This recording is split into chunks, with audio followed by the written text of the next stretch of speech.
नमस्कार। रिपोर्ट राजस्थान में आप सभी का स्वागत है। आपके साथ मैं हूं कुलदीप। बुलेटिन की शुरुआत करते हैं बड़ी खबरों के साथ। राजगढ़ उपखंड के टहला क्षेत्र में टहला बाईपास स्थित लाड़िया का गुवाड़ा के पास से बोलेरो गाड़ी की टक्कर से बाइक सवार 4 व्यक्ति घायल हो गए।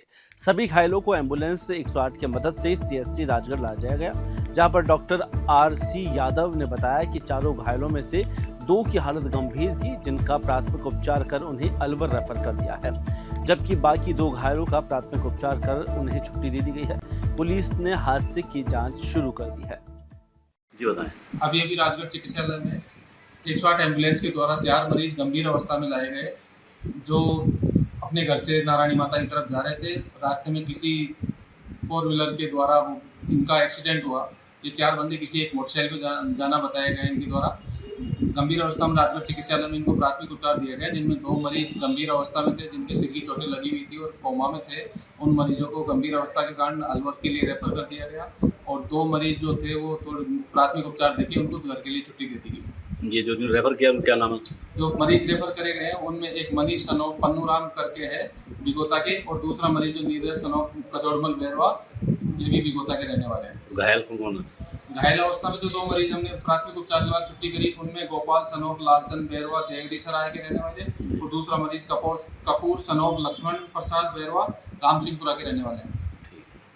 पाली के 5 मोखा पुलिया के पास 2 साल से बनकर तैयार हुए भाजपा कार्यालय पर 6 करोड़ का बजट खर्च हुआ है, जिसका अगले 2 माह में उद्घाटन होना है। काम फिलहाल अंतिम चरण में है। ऐसे में रविवार को भाजपा प्रदेशाध्यक्ष मदन राठौड़ भाजपा नेताओं के साथ यहां के निर्माण कार्य का जायजा लेने पहुंचे। वे करीब यहां 1 घंटे से ज्यादा समय पर रुके और बारीकी से पूरे निर्माण कार्य का जायजा लिया और संबंधित विभाग के अधिकारियों को निर्देश भी दिए। भाजपा कार्यालय के निरीक्षण के दौरान पीछे की तरफ बने डंपिंग यार्ड में फैले कचरे को देखकर राठौड़ ने नाराजगी जताई। देखिए, हम ये प्रयास करते हैं कि महिलाओं को भी समाज के समकक्ष आगे बढ़ने का, विकसित होने का पूरा अवसर मिले। किसी भी रथ के दोनों पहिए या किसी भी वाहन के दोनों पहिए समान रूप से विकसित होंगे तो निश्चित रूप से व्यवस्थाएं सही चलेगी। तो बहनों को भी हमने ये व्यवस्था दी है, सुविधा दी है, तो लंबी दूरी तक की आए उनको यात्रा करने का अवसर। आज आपने भाजपा जिला कार्यालय का जो भवन बना उसका निरीक्षण किया, क्या लगा, क्या कमियां लगी या क्या निर्देश दिए? देखिए, हमारा कार्यालय तो बन गया और जो कुछ भी छोटा मोटा काम हम करवा लेंगे। हम तो अपना पैरों पर खड़े हैं और हम अपना कर लेंगे, लेकिन मुझे ये पास में जो गंदगी दिख रही है ये मेरी कोई चिंता नहीं है। हम तो कभी कभी आते हैं, लेकिन ये लोग जो नियमित रूप से रहते हैं, इस आबादी के लिए गंदगी अभिशाप, उनके स्वास्थ्य पर विपरीत प्रभाव पड़ता है। इसलिए हमने आज ये निर्देश भी दिए अधिकारियों को बुला करके, ये गंदगी यहाँ नहीं रहनी चाहिए और यहाँ जो आसपास में लोग रहते हैं उनको भी स्वच्छ वातावरण मिलना चाहिए। दूसरा, ये डंपिंग यार्ड इन्होंने पीछे बना रखा है जो लोहड़िया तालाब से चिपता हुआ, गंदगी उड़ करके लोहड़िया तालाब में घुसती है, वहाँ गिरती है और वहाँ से वो पेयजल लाखोटिया में आकर के जनता को पिलाया जाता है। तो ये नहीं होना चाहिए। किसी भी पेयजल स्रोत के पास में किसी भी प्रकार का डंपिंग यार्ड करना अपराध है। ये अपराध की श्रेणी में आता है, क्योंकि ये आम नागरिकों के जीवन के साथ में खिलवाड़ है। तो डंपिंग यार्ड वहाँ निकट में होना ही नहीं चाहिए। प्राचीन व्यवस्थाएं हैं कि कहीं भी आगोर में भीषण गर्मी में भी और कोई शौच आदि निवृत्ति नहीं करता था, ये वहाँ की व्यवस्था थी। इसका कारण यही है कि वो पानी बह करके उस तालाब में जाता है, तालाब का पानी जनता पीती है। तो उस आने के आवक के मार्ग पर किसी भी प्रकार की गंदगी नहीं होनी चाहिए और ये गंदगी हमारे लाखोटिया में जाएगी और वहाँ से जनता को पानी पिलाया जाएगा, तो ये तो खिलवाड़ है, स्वास्थ्य के साथ खिलवाड़ है, बीमारियाँ बढ़ेगी। आजकल कैंसर और अन्य प्रकार की व्याधियाँ क्यों पैदा हुई? क्योंकि हम स्वच्छता का वातावरण नहीं दे पाते। इसके लिए मैंने अधिकारियों को निर्देशित किया है कि कतई बर्दाश्त नहीं होगा और यथाशीघ्र इसका समाधान करें और यहाँ के लोगों को भी स्वच्छ वातावरण में जीने का अवसर मिलना चाहिए। विश्व आदिवासी दिवस के उपलक्ष्य में चित्तौड़गढ़ में इंदिरा गांधी स्टेडियम में एक भव्य महारैली निकाली गई और इनानी सिटी सेंटर में जनसभा का आयोजन किया गया। इस कार्यक्रम में बांसवाड़ा डूंगरपुर सांसद राजकुमार रॉत, धरियावद विधायक थावरचंद डामोर और गोपाल भील आकोड़िया समेत बड़ी संख्या में जनप्रतिनिधि और भील समाज के लोग शामिल हुए। सांसद राजकुमार रॉत ने जनसभा को संबोधित करते हुए केंद्र और राजस्थान सरकार पर जमकर निशाना साधा। उन्होंने भील प्रदेश की पुरानी मांग को एक बार फिर से उठाया और कहा कि यदि यह मांग पूरी हो जाती है तो आदिवासी समाज की सामाजिक आर्थिक स्थिति आज कहीं बेहतर होती। राजकुमार रॉत ने कहा कि देश में करीब 14 से 15 करोड़ आदिवासी आबादी है जो प्रकृति संरक्षण में महत्वपूर्ण योगदान देती है। इसके बावजूद प्रधानमंत्री राजस्थान के मुख्यमंत्री ने विश्व आदिवासी दिवस पर शुभकामनाएं तक नहीं दी। आज विश्व आदिवासी दिवस को लेकर पूरे देश के अंदर आदिवासियों के अंदर और आदिवासी समुदाय के साथ अन्य समुदाय जो मिलजुल के रह रहा है सबके अंदर उत्साह है। लेकिन बड़े दुख की बात यह है कि पूरे देश के अंदर आज 2011 की जनगणना के हिसाब से 10 करोड़ 47 लाख आदिवासी समुदाय इस देश के अंदर है और आज की अगर बात करें तो 14 से 15 करोड़ आदिवासी समुदाय रिकॉर्ड लिए और ऐसे कई आदिवासी समुदाय हैं जो अन्य धर्म या अन्य कास्ट में कन्वर्ट हो गए हैं। तो देश के अंदर 15 से 17 करोड़ आदिवासी समुदाय का उनके संरक्षण को लेके जो विश्व आदिवासी दिवस घोषित किया गया है। लेकिन दुख की बात यह है कि राजस्थान के मुख्यमंत्री जी ने उनको बधाई नहीं दी। भारत देश के प्रधानमंत्री जी हर छोटे मोटे त्योहार पे हर दिवस पे ट्वीट करते हैं, बधाई देते हैं, लेकिन भारत के प्रधानमंत्री जी ने, मोदी जी ने भी इस दिवस की बधाई नहीं दी। राजस्थान की सरकार ने विश्व आदिवासी दिवस मनाने के लिए 50 लाख का प्रावधान किया। 50 लाख का 25 लाख का राज्य स्तरीय कार्यक्रम हमारे सागवाड़ा में किया। जानकारी में आया मुख्यमंत्री जी स्वयं आ रहे हैं। बाद में पता चला मुख्यमंत्री जो ठीक है लेकिन उनका कैबिनेट का एक व्यक्ति नहीं पहुंचा और विश्व आदिवासी दिवस के नाम से वर्तमान राजस्थान सरकार ने 50 लाख का घोटाला किया। और आज ये चित्तौड़ धरती की बात करें, ये चित्तौड़ का किला है और ये चित्तौड़ का इतिहास, मेवाड़ का इतिहास, इस क्षेत्र का इतिहास पूरे देश के इतिहास में सबसे गौरवशाली इतिहास है। आज भारत देश का हर वो नेता अपने गौरव की बात करता है तो सबसे पहले चित्तौड़ का नाम आता है, महाराणा प्रताप का नाम आता है, राणा पूजा भील का नाम आता है। पर्वतीय पर्यटन स्थल माउंट आबू में सार्वजनिक क्षेत्र में शराब पीने और उत्पात मचाने के आरोप में पुलिस ने 14 लोगों को हिरासत में लिया है। दरअसल यह सख्ती तब देखने को मिली जब कुछ दिन पहले हुए पर्यटक की आबू रोड से माउंट आबू रास्ते में दिन दहाड़े हत्या के मामले में लंबे समय के बाद माउंट आबू पुलिस का बदमाशों के विरुद्ध यह एक्शन देखने को मिला है।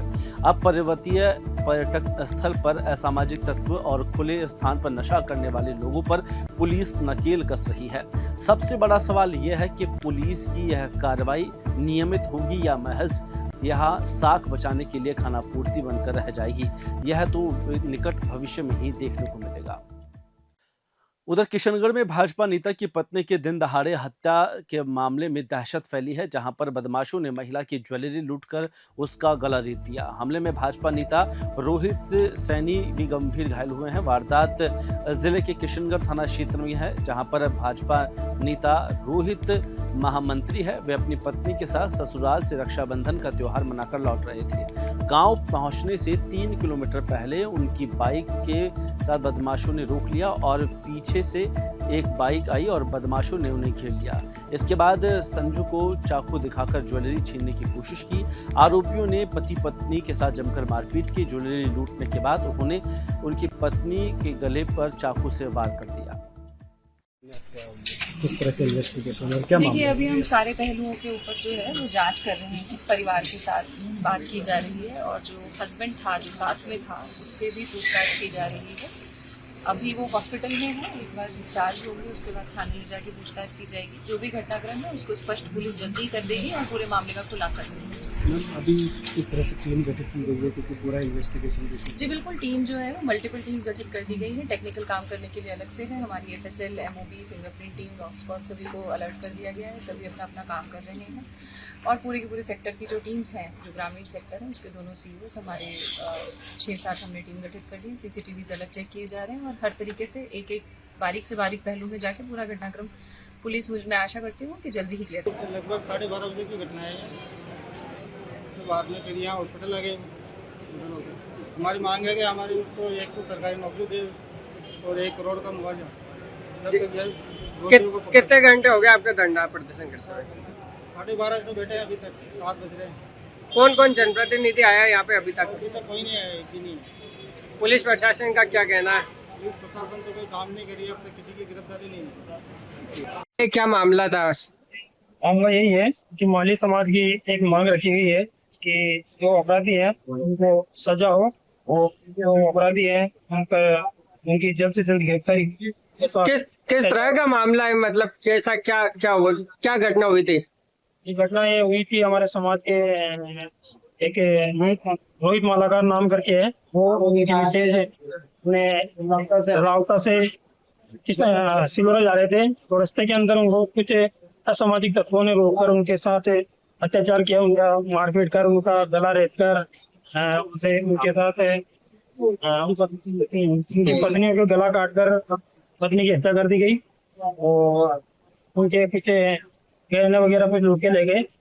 और समय था करीब 10 बजे का समय था और अभी लगभग 6 बज रहे हैं, अभी तक कोई खुलासा नहीं हो पाया है, ना ही कोई अपराधी आए हैं। हमारी सरकार से प्रशासन से यही मांग है कि जल्द से जल्द अत्याचारों ये जो अपराधी है उनको गिरफ्तार करें और उनको जो भी कानूनी तौर पर जो सजा है वो सजा दी जाएगी। टोंक जिले के झिराना थाना क्षेत्र के सौफीफल गांव में एक दर्दनाक हादसे ने पूरे गांव को गहरे सदमे में डाल दिया। गांव में एक ही परिवार के 3 चचेरे भाई तालाब में डूबने से मौत का शिकार हो गए। तीनों बच्चों की उम्र महज 14 से 15 वर्ष के बीच की थी। यह सभी बच्चे गांव की भैंसों को पानी पिलाने के लिए तालाब पर गए थे। भैंसों को बाहर निकालने के प्रयास में डूबे तीनों मासूम गांव में लगभग 500 मीटर दूर तालाब में भैंसों को पानी पिलाने गए थे और तालाब में भैंसों की अंदर चले जाने से एक युवक अंकेश उन्हें निकालने के लिए पानी में उतरा, लेकिन वह डूबने लगा। उसे बचाने के लिए विकास और सुनील भी पानी में कूद गए, लेकिन तैरना नहीं आने की वजह से तीनों बच्चे गहरे पानी में समा गए।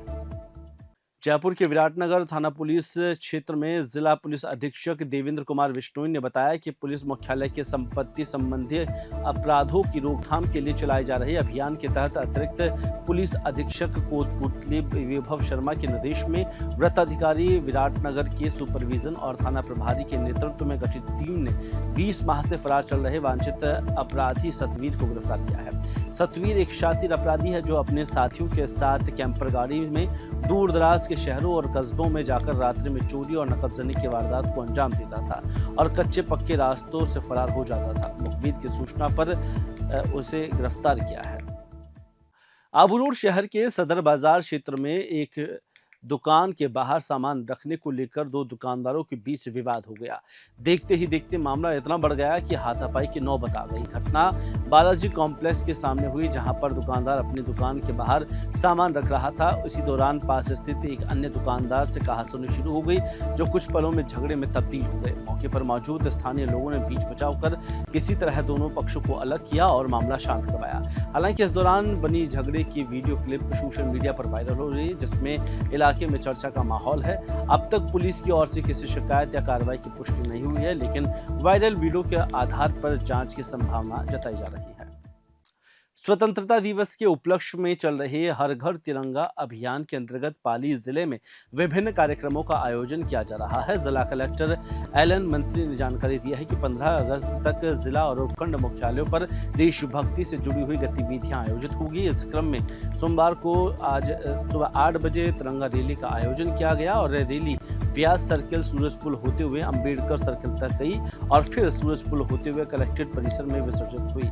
इसके अलावा सुबह 11 बजे बाइक रैली भी निकाली गई। यह rally collectorate Surajpur, Ambedkar circle, Gandhi मूर्ति और साथ ही Bajrang Baan, Bangar college, Shivaji circle, Bagar school होते हुए वापस कलेक्ट्रेट परिसर पहुंची। मैं ऑनरी कैप्टन संघा सिंह इंडियन आर्मी से 30 साल रिटायर होकर अभी आया था।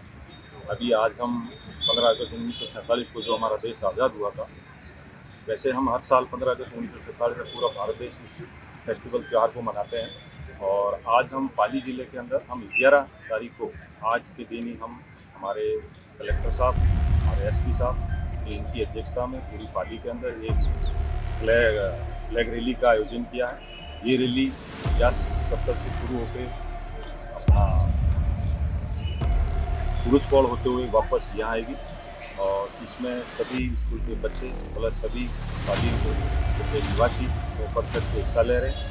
सिरोही जिले के आबू रोड और पिंडवाड़ा क्षेत्र में फर्जी टीएसपी और दिव्यांग प्रमाण पत्र बनाकर सरकारी नौकरियों में भर्ती का मामला सामने आया है। इस गंभीर प्रकरणों को लेकर क्षेत्र में बेरोजगार युवाओं में भारी आक्रोश है। स्थानीय लोगों का आरोप है कि बाहरी लोगों द्वारा कुटचित दस्तावेजों के माध्यम से टीएसपी और दिव्यांग प्रमाण पत्र तैयार कर सरकारी सेवाओं में नियुक्तियां ली गई है। इसके साथ ही वास्तविक हकदार युवाओं के अधिकारों का हनन हो रहा है। इस संबंध में शिकायतकर्ता ताराचंद ने मुख्यमंत्री समेत अन्य जांच एजेंसियों को लिखित में शिकायत भेजी है। उन्होंने मांग की है कि वर्ष 2018 से अब तक जारी किए गए सभी टीएसपी और दिव्यांग प्रमाण पत्रों की जांच कराई जाए। इसमें इस कथित घोटाले का पर्दाफाश हो सके, लेकिन अब तक कोई ठोस कार्रवाई नहीं हुई है। ग्रामीण क्षेत्रों में यह मामला चर्चा का विषय बना हुआ है।